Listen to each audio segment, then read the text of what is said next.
Help desk migration doesn't import data to next-gen projects, as this type of projects doesn't support transferring a JSON or CSL file.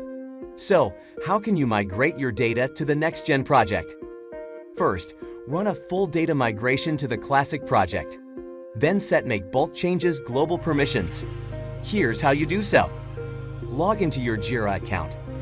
Then click the Settings. In the new drop-down, pick System. Under the System section, find Global Permissions. Now, scroll down right to the bottom of the page. In the Grant Permissions section, you have to choose the Make Bulk Changes permission and grant it to the necessary user group. Then, click the Add button. So, the first part is done. Now, let's migrate the data from the classic project to the next-gen one. First, click the Filters and select All Issues.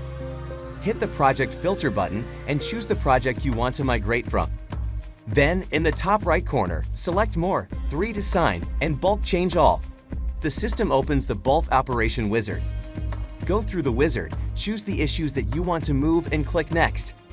Click Move Issues and then Next again. The Select Projects and Issue Types screen appears. Here, you need to choose the destination project to move the records there. Also, pick the type of each issue in the destination project. Then, click Next when you're ready. The next step is Map Status for Target Project, where you will have to choose the destination status for each issue status from the old project. The last step is reviewing the summary of all the issues prepared for the migration to the next-gen project. When you're done reviewing, click Confirm. Now you can manage your data in the next-gen project in Jira Service Management.